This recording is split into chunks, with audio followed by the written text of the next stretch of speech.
Bonsoir.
Étonnamment calme, sans autre bruit autour de nous que le bourdonnement triste des caméras de surveillance pivotant sur leur axe pour suivre notre progression. Léonard m'a demandé si j'avais peur. Peur ? Avais-je répondu ? Mais qu'est-ce que ça veut dire ? Il m'avait alors regardé de cet air profond, de celui qu'il imprimait sur son visage dès lors qu'il m'expliquait un aspect important de la vie au bureau. Puis il avait dit « Il n'y a que deux types de personnes qui ignorent ce qu'est la peur. Celles qui sont trop bêtes pour craindre quoi que ce soit, et celles qui sont incapables de comprendre ce que cela signifie, car du matin au soir de leur morne journée, et du début à la fin de leur malheureuse vie, elles croupissent au fond du même puits de terreur.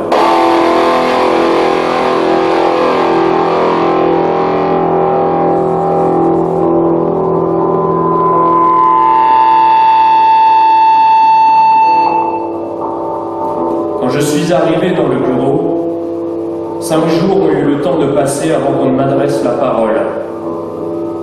Pendant tout ce temps, je me suis contenté de faire profil bas, d'effectuer mes tâches obligatoires et de me rendre aussi vite que possible à la nano-cantine pour récupérer mes repas 2 fois par jour en prenant bien soin d'éviter pendant ces trajets le regard des autres employés. M'avait-on observé pendant tout ce temps? En tant que fraîche recrue, avais-je été l'objet d'une attention particulière de la part des anciens du bureau, guettant le moindre de mes faux pas pour me renvoyer d'où je venais? Ou alors étais-je parvenu, à force de discrétion instinctive, à me faire passer pour un travaillant de plus dans les longues et silencieuses files d'attente? Mes yeux rivés sur le sol à fixer mes pieds, je ne pouvais pas le savoir à ce moment-là. Plus tard, pourtant, quand enfin j'ai pu trouver le courage de lever les yeux, je me suis aperçu que pendant ces quelques minutes d'attente, aucun travaillant ne regardait plus haut que ses propres chevilles. Personne ici ne surveille personne. Tout le monde se contente de craindre que ce soit le cas.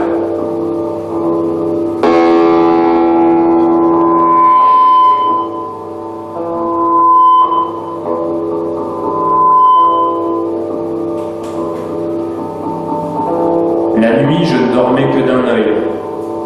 Assis dans mon fauteuil de travail, la main posée sur mon coupe-papier, seul objet en ma possession qui pouvait éventuellement me servir d'arme.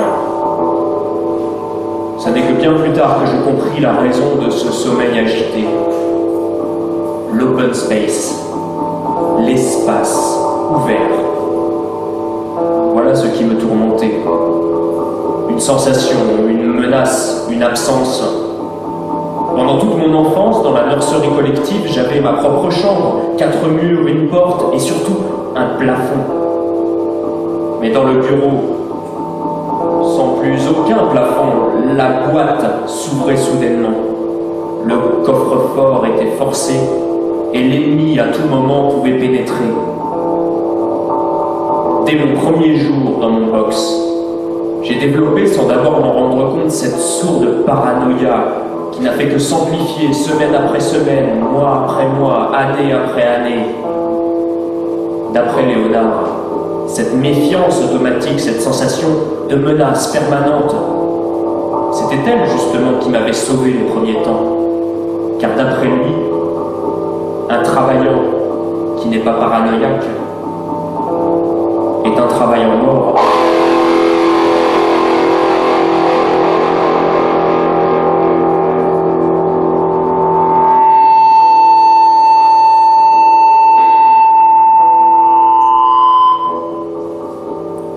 Cinq jours après mon arrivée au bureau, alors que je commençais à imaginer le reste de mon existence murée dans le silence permanent et la perpétuelle peur de tous les autres, un événement terrifiant advint. On frappa à la porte de mon box. Autant surpris qu'effrayé, je n'ouvris pas, bien sûr, et attendis quelques secondes que la mystérieuse visite s'annonce, ou du moins fasse un geste qui puisse m'assurer qu'elle n'était pas belliqueuse. Alors une voix s'éleva de l'autre côté de la porte blindée. « Je me nomme Léonard, disait-elle, et j'ai autant besoin de toi que tu as besoin de moi. » Peut-être que c'est cette étonnante franchise qui me poussa à ouvrir alors que la prudence m'engageait plutôt à continuer la conversation depuis l'autre côté de la paroi. Peut-être aussi qu'en dépit du danger, je commençais à penser qu'il valait mieux prendre le risque de finir étripé au 5e jour de travail plutôt que de passer toute ma vie dans la solitude inutile de ce box. À quoi pouvait bien servir cette existence si elle se résumait à m'asseoir chaque matin en face d'un écran que je n'aurais quitté des yeux qu'au cours de sinistres pauses, privé des paroles et du moindre contact avec les autres hommes et femmes dont je partageais le bureau? À quoi pouvait donc servir cette vie si elle ne devait être que solitaire et méfiante? Le marché proposé par Léonard était honnête. J'étais une nouvelle recrue, intégrant son box comme on avance à tâtons dans l'obscurité, inconscient des dangers du bureau, ignorant tout des règles qui le régissent, mais disposant de la vigueur et de la fougue propres aux nouveaux arrivants. De son côté, Léonard était un vieil employé, usé par les années, à la vigueur émoussée, au sens d'amoindri, mais dont les heures passées à survivre en ces lieux lui avaient permis d'apprendre tout ce qu'il fallait, des moindres recoins où se dissimuler jusqu'aux imperceptibles subtilités de chacun des groupes qui y frayaient. Seuls, chacun de notre côté, nos jours étaient comptés. Mais à deux, mettant en commun nos atouts, il devenait possible d'amoindrir nos points faibles. Une association, un pacte de non-agression. Nous n'étions que deux, mais cela suffisait à nous définir comme autre chose que solitaires. Nous n'étions que deux, mais déjà, nous formions une guilde. Ainsi, dès mon 6e jour de présence au bureau, ma vie changea. Léonard m'indiqua de nombreuses astuces qui me permirent de vivre plus confortablement. Les horaires idéales auxquels se rendre à la nanocantine, les noms et les box des travaillants dont les activités litigieuses constituaient des moyens de pression utiles, les box abandonnés et jamais remplacés qui pouvaient servir d'abri au cours de conflits armés, ou encore les variétés de thé qui offraient les vitamines les plus adaptées en fonction de l'heure de la journée où elles étaient ingérées. Au premier jour de notre alliance, j'eus la sensation d'apprendre plus que durant toutes mes années passées dans la nurserie collective. De son côté, Léonard pouvait compter sur moi dès qu'il avait besoin de jambes rapides ou de bras vigoureux pour mener à bien les tâches que son âge désormais lui interdisait d'accomplir. Notre binôme, alliant la vigueur à l'expérience, semblait idéal. Et ma première année passa aussi parfaitement que possible, tandis qu'autour de moi, je pouvais voir avec horreur le destin d'autres jeunes travaillants arrivés en même temps que moi, fauchés les uns après les autres par la cruauté pesante de la vie au travail.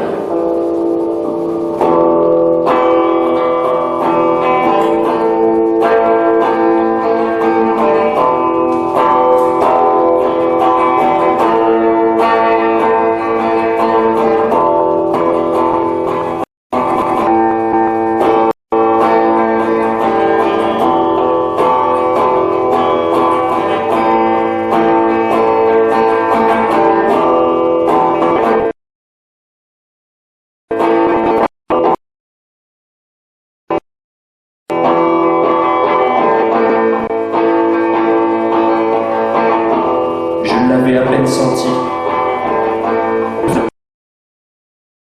Brise, comme un souvenir déjà quand elle m'a effleuré, alors que j'attendais mon tour dans la file de la nano-cantine. Elle ne m'avait pas touché. Le textile de sa combinaison avait tout juste frotté le tissu de ma veste, et pourtant elle avait pris la peine de se retourner et de s'excuser.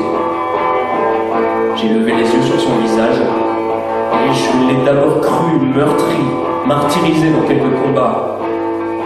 Mais si Clara avait les traits déformés, on pouvait assez vite se rendre compte que les propres cicatrices qu'elle arborait n'étaient pas le fruit de quelques malchances génétiques ou les séquelles de vilaines blessures, mais bien au contraire d'une volonté chirurgicale assumée.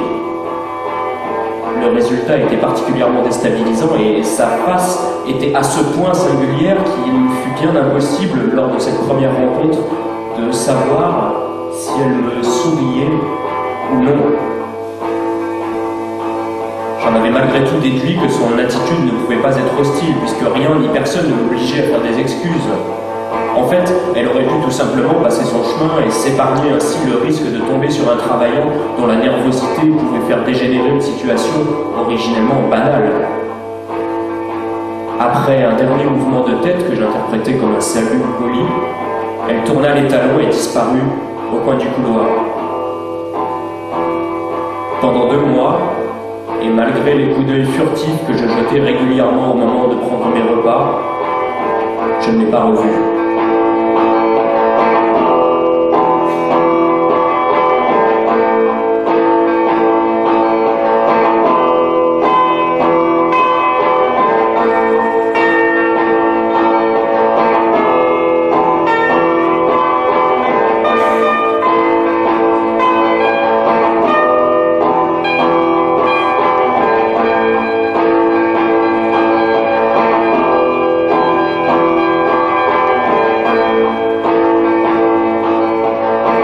Chaque fois que je ressentais le besoin d'aller aux toilettes, je m'y rendais en courant, dès la première seconde de pause, sans oublier de prendre avec moi mon coupe-papier dissimulé dans la manche de ma veste.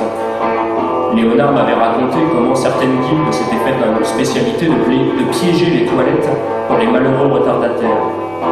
En arrivant sur place, un travaillant devait donc tenter d'évaluer s'il était le premier, ou bien si un autre pouvait l'avoir devancé. J'étais précisément en train de procéder à cette évaluation mentale quand je vis la porte de l'une des cabines s'ouvrir et une travaillante en sortir. Je ne peux décrire avec exactitude le sentiment complexe qui me parcourut quand je reconnus le visage difforme de Clara, dont je ne connaissais pas encore le nom. Elle aussi sembla me reconnaître, car elle marqua un temps d'arrêt, et tout en maintenant la porte de la cabine ouverte, susurra un « je vous en prie » à mon attention. Je ne sais pourquoi je suis entré sans me poser de questions, empêtré dans une confiance aveugle qui aurait pu causer ma perte immédiate. En passant devant elle, J'ai murmuré un merci timide, à la fois tétanisé par un curieux frisson, en même temps qu'enivré par l'odeur entêtante de son parfum déjà familier.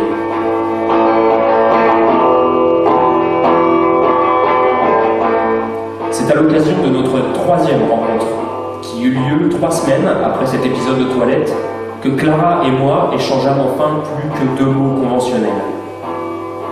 Tandis que je me rendais à la nanocantine en empruntant le long couloir qui longeait la baie Est, je la vis soudain apparaître à une dizaine de mètres devant moi.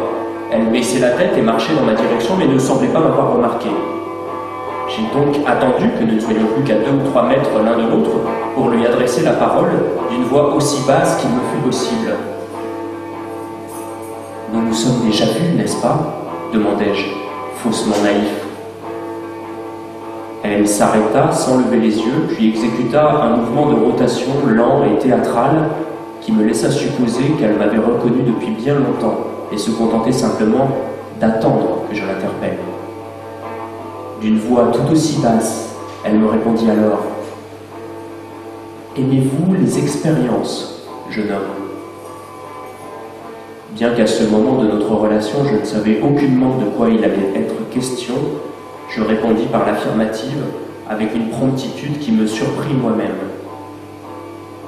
Ce dont je suis certain aujourd'hui, c'est que dans la chronologie terne de mes jours, le moindre éclair de nouveauté représentait alors à mes yeux une opportunité qu'il ne fallait manquer sous aucun prétexte. Ainsi, tout comme j'avais laissé entrer Léonard dans mon box au soir de mon 5e jour, j'acceptai le rendez-vous que me fixa Clara le soir même, sans le moindre indice sur les mystérieuses expériences qu'elle comptait me faire partager. Quoi qu'il arrive, pensais-je alors, ne pouvait pas être pire que la morne torpeur dans laquelle je fanais.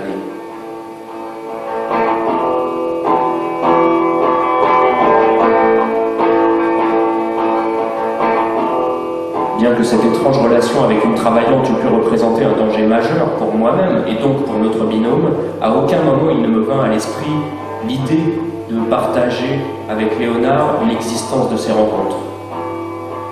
Pour une raison que je ne parviens toujours pas à m'expliquer, je considérais cet événement de ma vie comme une sorte de parenthèse. Avoir vu Clara, m'être entretenu avec elle, relevait d'une forme d'activité qui me semblait alors hors du monde, comme un instant de temps mort, situé dans un espace neutre et qui n'obéissait à aucune des règles régissant le bureau. J'avais vécu cette relation épisodique comme une sorte de rêve. Et à quoi bon parler de ces rêves à quiconque ? Leur secret, quoi qu'on y fasse, reste logé au plus profond de nous sans qu'il soit possible de l'atteindre. Telle que je la voyais, Clara était faite de vapeurs impalpables, et une figure tissée d'une telle évanescente fragilité ne pouvait en aucun cas représenter le moindre danger. C'était en quelque sorte mon refuge, ma pause, mon évasion. Et la suite de la journée passa comme toutes les autres. Je me contentais d'attendre avec une chaude fébrilité que la nuit tombe et m'ouvre le chemin de l'exceptionnel. Dans le courant de l'après-midi pourtant, Léonard me contacta sur notre canal privé, et bien que j'entretins que peu d'espoir de voir mon quotidien s'embellir radicalement, cet événement suffit néanmoins à me faire me réjouir, car il autorisait au soir de plus vite arriver. Mais ce que j'imaginais être une fade conversation de plus s'avéra d'une toute autre teneur. Le temps est venu de passer à l'action, dit Léonard. La guilde des copieurs se déchire, leurs défenses sont affaiblies. Si nous frappons ce soir, nous avons une chance de les diviser définitivement. J'ai le numéro du box et le nom du travaillant. Il a été blessé lors d'un récent affrontement. Il est sans défense, immobilisé sur son fauteuil. Tu dois l'achever ce soir.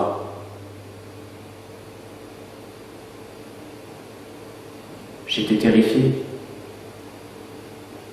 Souvent, j'avais effectué pour Léonard des tâches qui nous permirent de subsister en frappant stratégiquement telle ou telle guilde. Mais jamais encore il ne m'avait demandé de me livrer à un affrontement direct avec un autre travailleur. Encore moins de mettre personnellement fin à ses jours.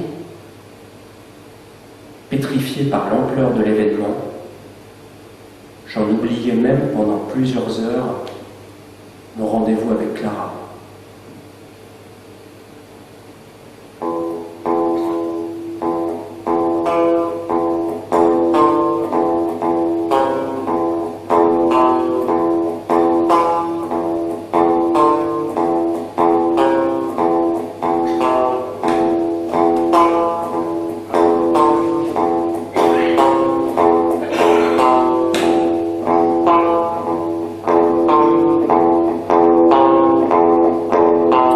Nous avions convenu de lancer l'attaque sur les copieurs lors de la pause nocturne de minuit 15.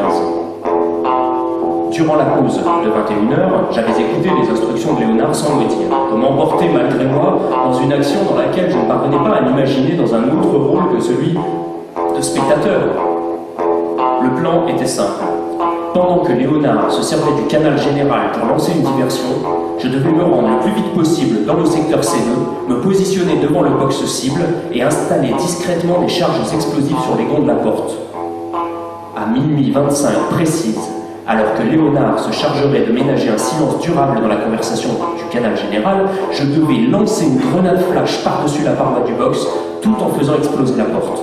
Une fois à l'intérieur, face à un adversaire amoindri et aveuglé, il me suffirait de lui enfoncer mon coup de papier dans le cœur et de fuir le plus rapidement possible. Le plan était infaillible, la ruse parfaite, mais j'étais toujours incapable de réaliser que la personne qui allait froidement enfoncer une lame de métal dans le corps d'une autre, que cet assassin méthodique et sans pitié, ce serait moi.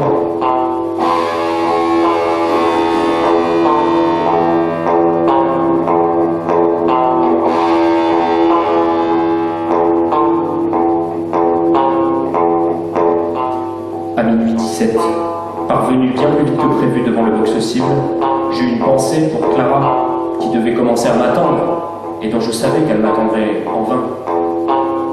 Au milieu de cette nuit déjà irréelle, le rêve où elle évoluait paraissait d'autant plus impossible. Comme un mortel somnambule se voyant lui-même sans se reconnaître, j'observais cette silhouette furtive qui disposait méticuleusement des charges explosives sur les gonds d'une porte.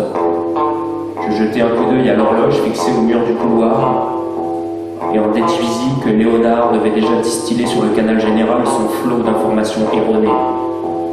À minuit 25, comme si ce n'étaient pas les miennes, une main lançait par-dessus la porte une grenade aveuglante, tandis qu'une autre appuyait sur le détonateur mettant à feu 8 charges explosives. Je fondis sur le box.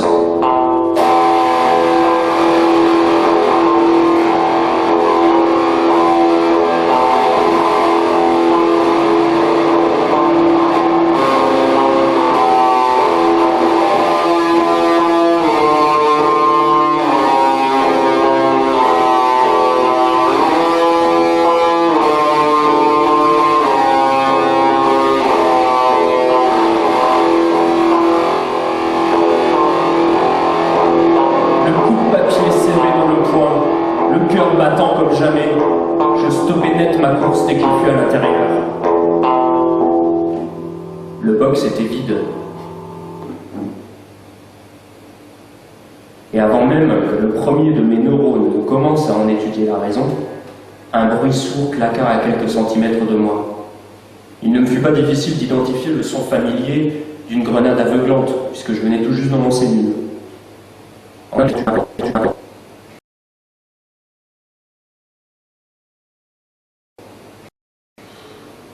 Perdu pour perdu, je me jetais tout de même au sol, bien que je sois parfaitement conscient que mes agresseurs m'y retrouveraient sans peine. Souvent pourtant, nous effectuons des actions inutiles, dont le seul intérêt et la maigre gloire résident dans le déploiement du accomplir. Et tandis que je m'écrasais à terre, je songeais que peut-être notre vie entière devait obéir à la même pathétique constatation. À peine avais-je touché le sol que je sentis Une lourde pression sur l'épaule droite. Une voix masculine m'encouragea à rester. Mais même si j'avais voulu désobéir, j'en aurais été bien incapable.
Quand peu à peu se dissipa l'effet de la grenade,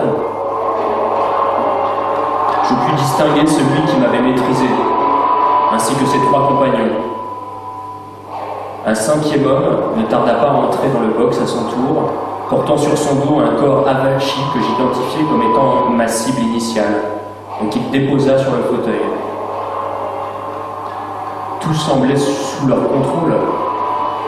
Aucune de nos ruses n'avait fonctionné. Maintenant, dit celui qui m'écrasait sur le sol, tu dois faire un choix. Soit tu fais acte d'allégeance à la guilde des copieurs, soit nous te tuons ici et maintenant. Mes pensées filèrent spontanément vers Léonard, me demandant quelle manœuvre il aurait souhaité me voir effectuer dans cette situation. Et comme s'il pouvait lire dans mes pensées, l'homme interrompit le fil de ma réflexion. Et si tu penses que ton vieux protecteur va te venir en aide, dit-il, tu peux l'oublier. Depuis le début, nous négocions avec lui. Et comme tous les autres, il t'a vendu en échange de sa vieille peau. Un jeune travaillant formé au combat contre un an de sa sénile tranquillité. C'est notre arrangement depuis toujours. Alors oublie cette vieille ordure et fais ton choix. Soit tu nous sers, soit cette nuit sera ta dernière. Je songeais que tout cela pouvait parfaitement n'être que du bluff. Mais au fond, est-ce que ça avait la moindre importance? Car le regardant d'un angle ou d'un autre, ce choix qu'on me proposait, en était-il vraiment un?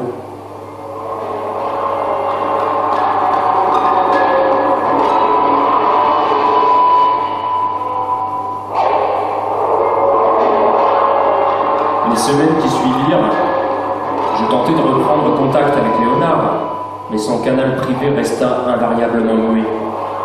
À plusieurs reprises, à l'occasion des pauses, j'essayais de me faufiler jusqu'à la porte de son box, mais systématiquement l'un des copieurs parvenait à m'intercepter et à me faire rebrousser chemin. Cette zone de sécurité ménagée entre lui et moi devait constituer l'une des clauses de l'arrangement qui liait la guilde au vieil homme, car il ne faisait aucun doute que les jeunes se retrouvant dans la même situation que moi devaient tous nourrir le secret espoir d'une vengeance à plus ou moins long terme. Celle-ci était ainsi soigneusement étouffée dans l'œuf par la surveillance constante dont nous étions l'objet. Je ne pouvais faire un pas sans sentir le souffle de mes chaperons chatouiller ma nuque. J'étais surveillé constamment, si tant est qu'il soit possible de l'être plus qu'un travaillant l'est ordinairement. Et il m'était impossible d'effectuer la moindre action sans en avoir auparavant demandé l'autorisation à l'un des copieurs. J'étais un esclave. Et bien que rageant autrefois contre ma condition, je réalisais à quel point j'étais alors libre. Car pire que l'esclave, il y a l'esclave de l'esclave.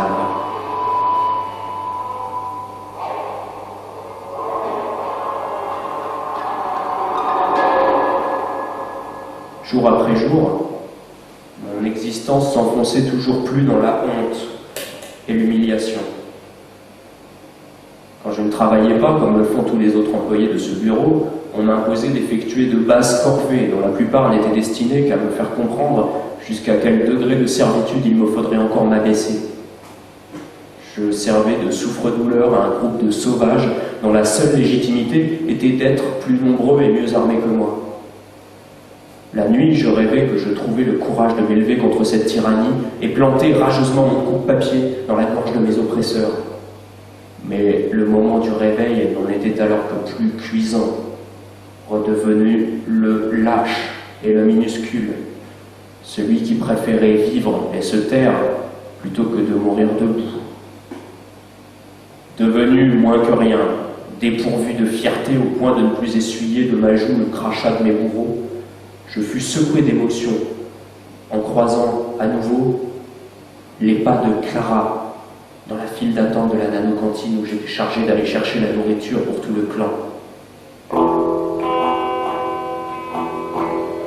Sa présence, comme une violente gifle, me rappela d'un coup qui j'avais été, et pire que tout, qui j'avais failli être.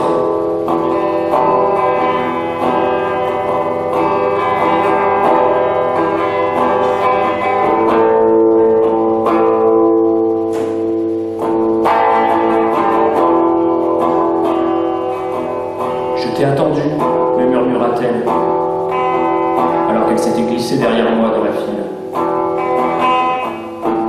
Et dès que j'entendis le son de sa voix, le rêve reprit. Je fus envahi par la même douce sensation que précédemment. Tout s'effaça. Je n'étais plus moi-même. Je n'étais plus l'esclave misérable de la guilde des copieurs. J'étais autre. Il ne restait plus que Clara et moi, bavardant paisiblement dans un univers conçu pour nous seuls, car au coin d'un couloir désert, ou bien dans les files interminables de la nanocantine, nos discussions chaque fois se tenaient hors du monde, hors du temps et hors des lois. Et alors que j'aurais dû prendre d'infinies précautions pour ne pas qu'un inévitable espion des copieurs remarque notre conversation, je parlais au contraire tout à fait librement, tout juste assez bas, pour ne pas que nos voisins directs nous entendent, mais sans même prendre garde de nombreuses fois. Je me retournais machinalement pour regarder mon interlocutrice en face. Au cœur de cette courte discussion, plus rien n'avait d'importance, plus rien n'était dangereux. Et même si ces quelques secondes de bavardage devaient me coûter la vie, je retrouvais enfin la seule raison qui me semblait suffisante pour la risquer. Le plus simplement du monde, et faisant fi de mon nouveau statut et des innombrables contraintes qu'il impliquait, j'acceptais ainsi de retrouver Clara le soir même, dans son box, comme si je n'étais pas le malheureux esclave des copieurs, comme si j'étais libre de mes faits et gestes, comme si rien n'existait plus que cette femme, moi, et le désir puéril de réparer un rendez-vous manqué, fût-ce au risque de ma vie.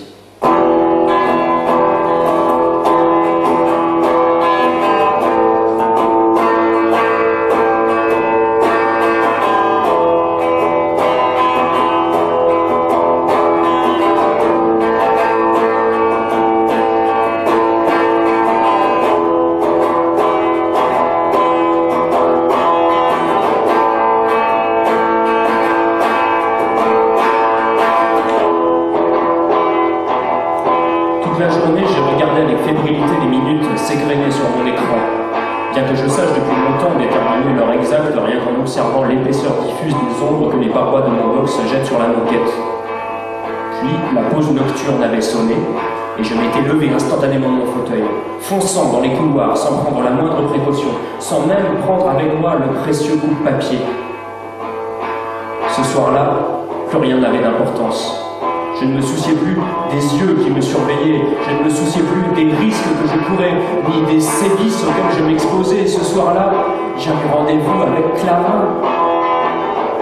J'ai progressé dans les couloirs déserts, un sourire béat imprimé sur mon visage, attendant à chaque pas qu'il fût le dernier, m'imaginant à chaque seconde fauché par le tir précis d'un copieur ayant reçu l'ordre de me stopper, mais sans que je comprenne pourquoi.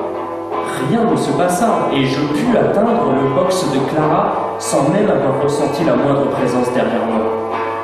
Je frappai à la porte du box et tendis mon visage à la caméra de surveillance qui me surplombait. La porte s'ouvrit presque instantanément et je pénétrai à l'intérieur. Clara m'attendait, immobile derrière son bureau, qu'elle avait soigneusement débarrassé et recouvert d'une bâche en plastique épais. Posée sur le rebord, je distinguais une mallette ouverte qui semblait contenir une collection d'instruments au métal luisant et aiguisé. Et enfin, suspendue à la paroi du box, une rangée de seringues contenant des liquides de couleur terne, faisant comme une guirlande dédiée à la célébration de quelque fête morbide. Tu vas te déshabiller et tu vas te mettre ici sur le dos, dit Clara en restant immobile.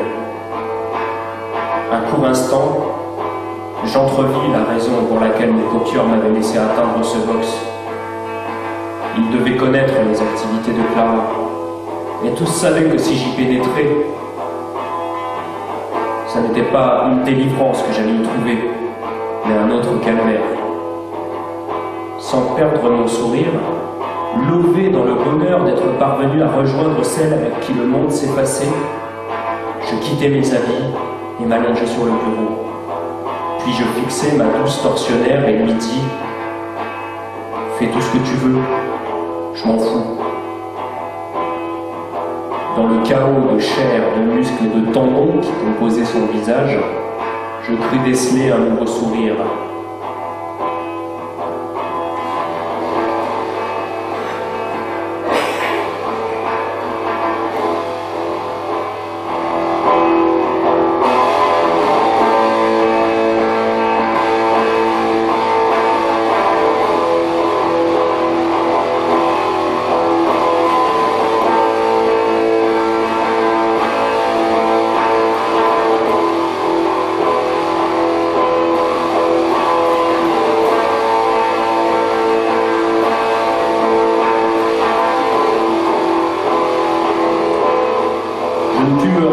Clara aussi souvent que je l'aurais voulu.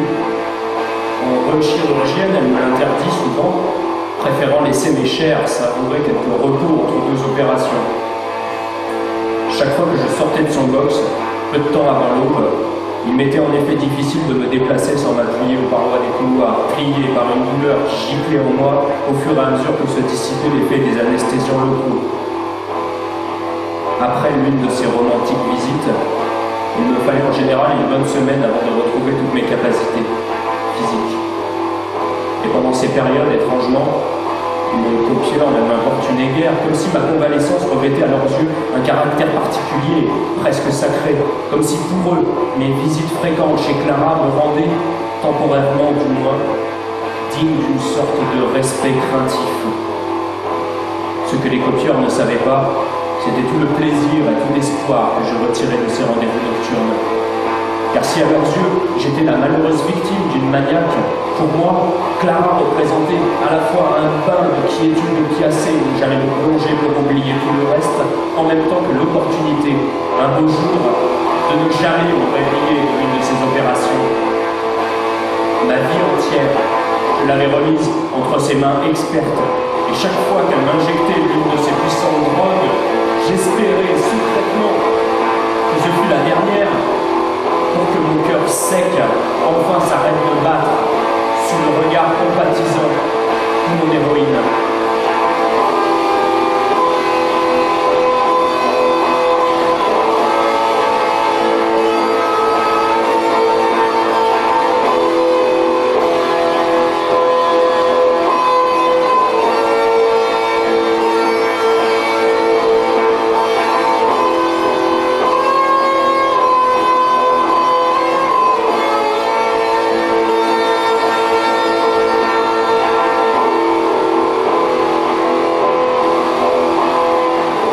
Mais cette délivrance ne vint pas, et les jours passèrent, témoins muets de la symphonie d'hématomes et de cicatrices qui se composaient sur mon corps. Je travaillais, et à chacune de mes pauses, je travaillais encore, mais au service des copieurs, qui bien que plus compatissants à mon égard, n'en desserraient pas moins leur emprise. Les avait lieu approximativement 2 fois par mois. Et je remarquai rapidement que plus aucun copieur n'avait la charge de me surveiller à cette occasion, tant mes parcours étaient devenus réguliers et mon itinéraire prévisible. C'est là qu'une idée commença à mûrir en moi. Et quand je fus enfin certain d'être laissé seul, et sans aucun chaperon dans les couloirs sombres du bureau, mes pas dévièrent de leur trajectoire habituelle pour me mener là où je rêvais de me rendre depuis des mois. Dans une de mes mains, l'espoir. Dans l'autre, mon coup de papier.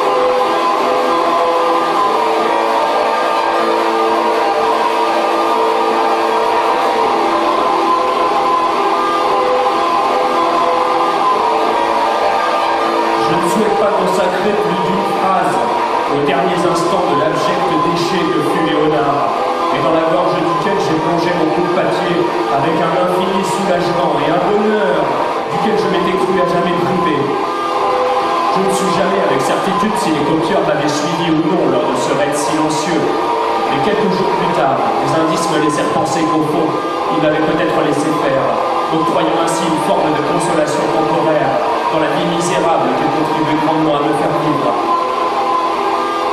Que ce soit le cas ou non m'importait peu, tant ma joie était immense d'avoir mis fin à la vie de celui qui avait volé la mienne. Depuis ce jour, je pus vivre plus léger, sans le terrible poids de la vengeance inassouvie, dont je ne me doutais pas qu'elle puisse à ce point m'avoir entravé.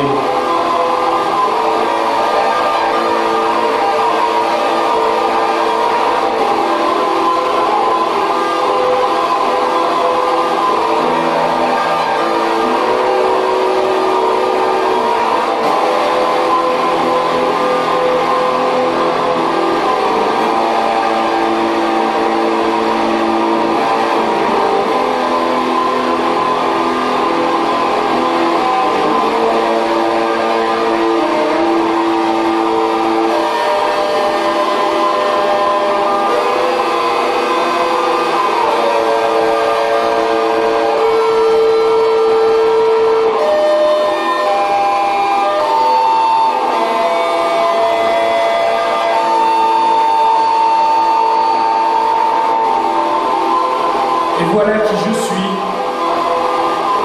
où je suis et comment je vis. Je suis un travaillant parmi les travaillants, ni meilleur, ni pire, ni mieux loti, ni moins bien qu'un autre. Parfois je pense à mon avenir et je me demande quand et comment s'arrêtera cette infime vie que je traverse sans vivre. Et quelle que soit ma vision, je me vois jamais vieux, mais toujours jeune, mourant, ultime bonheur sur la table d'opération de Clara, ou bien dans les cas les moins heureux sous les coups non retenus de l'un des copieurs.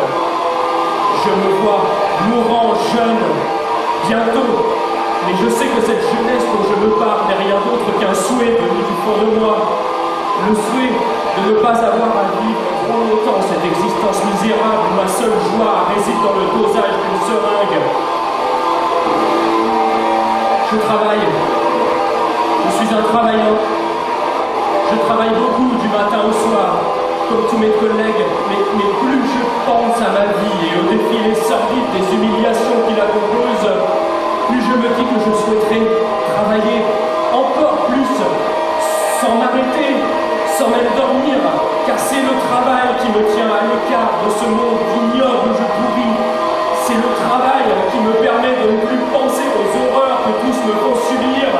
Et c'est encore le travail qui me permet de m'effacer totalement, de me perdre en moi-même et chaque jour de devenir rien, ni personne, et de n'être nulle part. Je voudrais travailler